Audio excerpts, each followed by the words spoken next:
একই বাড়িতে দুই ভাই ও তাদের দুই স্ত্রী মিলেমিশে সংসার করছিল। কিন্তু একদিন ছোট বউ মেঘলার মনে অহংকার ঢুকে গেল।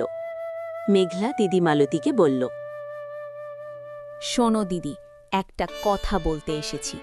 আজকের পর থেকে তোমরা তোমাদের মতো খাওয়া দাওয়া করবে, আমরা আমাদের মতো। আমরা আর এক সংসারে থাকব না, বুঝলে? এইসব তুই কি বলছিস ছোট? ওরা দুই ভাই, আমরা দুই যা, একসাথে মিলেমিশেই তো সংসার সামলাচ্ছি। আলাদা হয়ে যাওয়া কি ঠিক হবে? না দিদি, আমার বর চাকরি করে কত পরিশ্রম করে টাকা আনে, আর তোমার বর মাঠে কাজ করে দুটো পয়সা পায়। আমার বরের ঘাড়ে বসে তোমরা খাবে, সেটা আমি আর মেনে নেব না। ছি ছি, ছোট, তোর মনটা যে এত কালো আগে জানতাম না। ঠিক আছে, তুই যখন চাইছিস না, আমরাও তোদের ওদিকে যাব না। আর একটা কথা, তোমাদের কোনো জিনিস যেন ভুল করে আমাদের সীমানায় না আসে, এলে কিন্তু আর ফেরত পাবে না। কি গো গিন্নি, আমাকে একা খেতে দিলে যে? সৈকত কোথায়? আজ তো রবিবার, ওর অফিস ছুটি। সৈকত আর কোনোদিন তোমার সাথে বসে খাবে না। পিউ আজ আলাদা হয়ে গেছে। ও বলেছে তুমি মাঠে কাজ করো বলে কম ইনকাম করো, আর ওরা নাকি আমাদের খাওয়াচ্ছে। সৈকতকে আমি নিজের হাতে মানুষ করলাম, আর আজ আমাকে এসব শুনতে হলো। ঠিক আছে গিন্নি, ও যদি আলাদা থেকে সুখে থাকে তবে তাই হোক।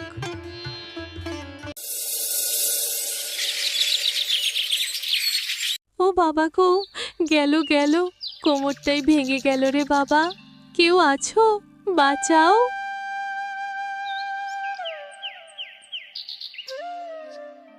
এমা, ছোট, তুই কি করে পড়লি? খুব লেগেছে রে, তাই না? দেখো দিদি, তোমার এই মস্কারা করা বন্ধ করো, ঠিক আছে? আমি এখানে পড়ে গেছি, আমার যে খুব লেগেছে। তুমি এখন আমাকে বাঘে পেয়েছো, তাই তো? তুমি বলবে যে আমি তুলতে পারছি না। তোমাকে তোলার অত দরকার নেই, আমি নিজে নিজে উঠতে পারি, ঠিক আছে? যত সব নাটক করার জন্য চলে এসছে। দেখ ছোট, আমি কোনো মস্কারা করছি না রে। তোর থেকে যে আমার বেশি কষ্ট হচ্ছে।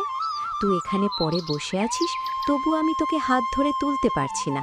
এর থেকে বড় কষ্ট আর হতে পারে না রে। কি করব বল, আমার তো তোদের ওইদিকে যাওয়া মানা আছে। ঠিক আছে দিদি, আজকের আমি পড়ে গেছি বলে তোমার খুব খুশি আনন্দ হচ্ছে, তাই না?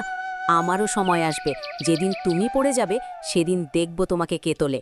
আমি তো এখন একা একা উঠেই যাব, আর তখন দেখব তোমাকে তোলার জন্য কে আসে। দেখ ছোট, তোকে এমনভাবে দেখে আমার হাসি পাচ্ছে না, বিশ্বাস কর। তবে তুই যদি বলিস, তাহলে আমি তোর ওদিকে গিয়ে হাতটা ধরে তুলতে পারি। যাব কি? থাক দিদি, তোমাকে আর এখানে আসতে হবে না, আমি নিজেই উঠে যাব। তখন সবিতা মনে মনে বলতে থাকে, নে ছোট, তোর একা একা থাকার বড্ড শখ।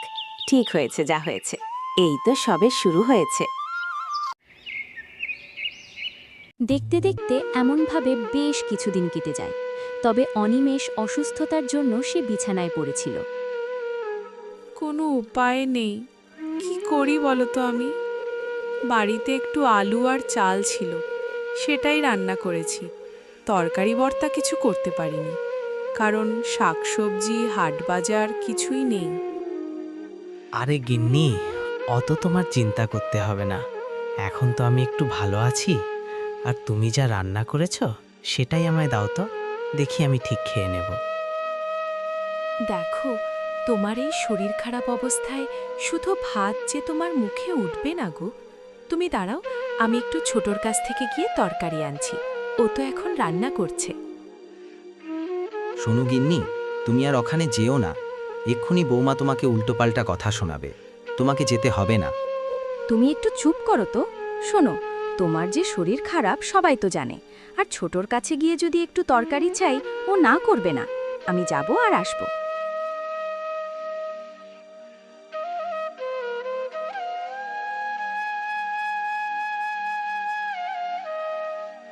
ছোট, তুই রান্না করছিস, খুব ভালো হয়েছে রে। আমাকে এক বাটি তরকারি দে না রে।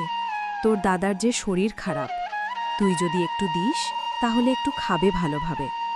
এ বাবা, দিদি, তুমি জানো তো ভুল সময় চলে আসলে। কি বলবো বলো তো, আজকে আমাদের বাড়িতে কোনো তরকারি টরকারি রান্না করা হচ্ছে না। কদিন ধরে মাছ মাংস খাচ্ছি, তাই ভাবলাম আজকের একটু আলু ভাতে ভাত করি। আমি ভাবলাম যে তুই কোনো তরকারি রান্না করেছিস।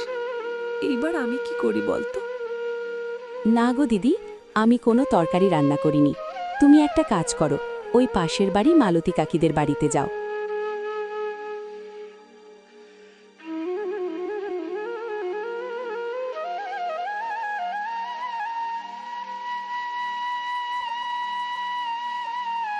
খেয়ে দিয়ে কাজ নেই আমার, আমি নাকি ওনাদের তরকারি দিতে যাব।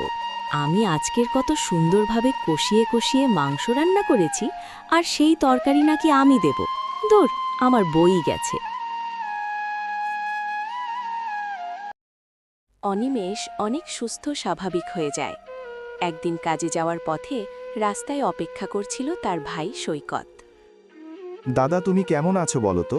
আর তোমার শরীর কেমন আছে এখন? আরে ভাই, আমি ভালো আছি রে। কিন্তু ভাই, তুই এমনভাবে রাস্তায় দাঁড়িয়ে আছিস কেন? না দাদা, আমি তোমার আসার জন্য অপেক্ষা করছিলাম। তুমি তো জানো, বাড়ির আশেপাশে আমরা কথা বলতে পারি না। আমার বউটা সারাক্ষণ শুধু ঝগড়া করতেই থাকে। তাই জন্য এখানে এসে তোমার জন্য অপেক্ষা করছিলাম, যাতে তোমার সাথে একটু কথা বলতে পারি। সে তুই খুব ভালো করেছিস রে ভাই। অশান্তি তো ভালো লাগে না। আর শোন ভাই, তুই কেমন আছিস বলতো? কতদিন হয়ে গেছে আমরা একসাথে বসে কখনো খাওয়া দাওয়া করলাম না। তবে জানো তো দাদা, বাবা মা আমাকে জন্ম দিয়েছে ঠিকই, কিন্তু আমি বাবা মাকে বেশিক্ষণ আমার কাছে পাইনি। যতটা পেয়েছি তোমাকে পেয়েছি। তুমি তো হচ্ছ আমার বাবা মা। তোমার কথা কি করে ভুলি বলো তো দাদা? জানি না রে ভাই, আমাদের মধ্যে সম্পর্ক আবার কবে ঠিক হবে। আচ্ছা শোন ভাই, যা যা বাবা, তুই অফিসে যা। অফিস থেকে সৈকত ফেরার পর তাকে মনমরা দেখে পিউ জিজ্ঞাসা করে, কি গো, তোমার মনটা দেখছি অন্যমনস্ক হয়ে আছে। তোমায় কি হয়েছে? তোমাকে কি বলি বলো তো? আমি যে কাজটা করি আর আমার সেই কাজটা নেই। আমাকে অফিস থেকে বের করে দিয়েছে। তুমি কি বলছো? এইবার যে কি হবে বলো তো? আমাদের সংসার কিভাবে চলবে? বুঝতে পারছি না, ব্যাংকেও তেমন কোনো টাকা পয়সা নেই। এবার যে আমাদের বাটি নিয়ে রাস্তায় ভিক্ষা করতে হবে। না না, ভিক্ষা কেন করব? তার থেকে বরং তুমি অন্য কোনো কাজের চেষ্টা করো। কাজের বাজার খুবই খারাপ। কাজ পেতে পেতে তো অনেকটা সময় লেগে যাবে। ততদিন মনে হয় আমাদেরকে দাদা বৌদির কাছে থাকতে হবে। না না, আমরা দাদা বৌদিদের কাছে গিয়ে থাকব না। চলো, তুমি আর আমি আমার বাপের বাড়িতে চলে যাই। পিউ, তুমি তোমার বাপের বাড়িতে চলে যেতেই পারো, তবে তোমার বাপের বাড়িতে গিয়ে আমি থাকতে পারবো না। আমি আমার দাদা বৌদির কাছেই থাকব। আচ্ছা ঠিক আছে, তুমি যখন এখানেই থাকতে চাইছো তাহলে আমিও থাকব। পরদিন সকালে সৈকত ও পিউ সবিতার কাছে বে। দাদা বৌদি, আমার কাজটা কালকে চলে গেছে। তোমরা যদি তোমাদের সাথে আমাদেরকে থাকতে দাও তাহলে খুব ভালো হবে। দেখ ভাই, তুই তো আমার নিচের ভাই। আজকে যদি তোর বিপদের সময় আমি পাশে না থাকি, তাহলে আমি কিরকম দাদা বলতো? তোর যতদিন ইচ্ছা তুই এখানে থাকিস, আমার কোনো সমস্যা নেই। হ্যাঁ রে ছোট, তোরা এবার থেকে আমাদের এখানে থাকবি? তাহলে এবার থেকে আমরা সবাই মিলেমিশে থাকব। তখন পিউ মনে মনে বলতে থাকে, একবার আমার বরের কাজটা ঠিক হতে দাও, এখান থেকে আমরা চলেও যাব। হ্যাঁ হ্যাঁ দিদি, কেন থাকবো না? এবার থেকে আমরা ভালোভাবে আনন্দ করে দিন কাটাবো। দাদা, কাল থেকে আমিও তোমার সাথে মাঠে যাব। তোমার সাথে হাতে হাত মিলিয়ে আমিও কাজ করব। তোকে এসব কাজে হাত লাগাতে হবে না রে ভাই। তুই বাড়িতে থাকিস, তুই পারবি না। না না দাদা, একবার শিখে গেলে কেন পারবো না বলো তো? সব কাজই সমান হয়। বাবা দিদি, তোমাদেরকে তো একসাথে দেখে খুবই ভালো লাগছে। এত খুশি হবার কি আছে? আমরা কিছুদিনের জন্যই দিদিদের কাছে আছি, তারপর আবার যেরকম ছিলাম সেরকম হয়ে যাব। হ্যাঁ, শুধু আমার বরের কাজটা হতে দাও। ছোট, এমনভাবে কেন বলছিস তুই? সে যা বলেছ দিদি, পিউ তো স্বার্থ ছাড়া কিছুই বোঝে না। এমন স্বার্থপর মেয়ে আমি বাপের জন্মে দেখিনি রে বাবা। কি অসভ্য মহিলায়। এই দেখুন, একদম মুখ সামলে কথা বলুন।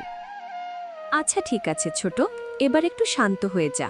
যখন ভাইয়ের কোনো কাজকর্ম হয়ে যাবে তখন নয় আলাদা হয়ে যাস। একদিন পিউ উঠান ঝাড় দিতে দিতে অজ্ঞান হয়ে পড়ে যায়। সবিতা তাকে হসপিটালে ভর্তি করে এবং সে সুস্থ হয়ে বাড়ি ফেরে।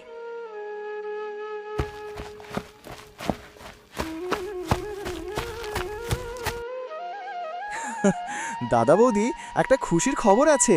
আমি আমার আগের কাজটা আবার ফিরে পেয়ে গেছি। এই তো খুব খুশির খবর গো। চলো চলো, এবার থেকে আমরা আমাদের মতো করে থাকব, আর দাদা বৌদির কাছে থাকবো না। এ তুমি কি বলছো? তুমি যখন হসপিটালে পড়েছিলে তখন কিন্তু বৌদি তোমাকে সেবা যত্ন করে সুস্থ করে তুলেছে। এই মানুষগুলোর জন্য তুমি আজকে বেঁচে ফিরে আসতে পেরেছ, আর তুমি বলছো আবার এখান থেকে চলে যাবে? ছি পিউ ছি, তুমি সত্যি স্বার্থ ছাড়া অন্য কিছু বোঝো না। দেখেছো তো, তুমি যে মাথা ঘুরে পড়ে গেছিলে, আজকে দাদা বৌদি না থাকলে তোমাকে কে বাঁচাতো? তোমার বাপের বাড়ির লোকেরাও কেউ তোমাকে দেখতে আসেনি। যা করার আমাদের নিজের নিজের লোক করেছে। বৌদি বাড়ি থেকে রান্না করে হসপিটালে নিয়ে গেছে। পিউ, তুমি যদি তোমার মতো থাকতে চাও ঠিক আছে, তুমি থাকতে পারো, কিন্তু আমি আমার দাদা বৌদিকে ছাড়া অন্য কোথাও যাব না। হ্যাঁ গো, তুমি একদম ঠিকই বলেছ।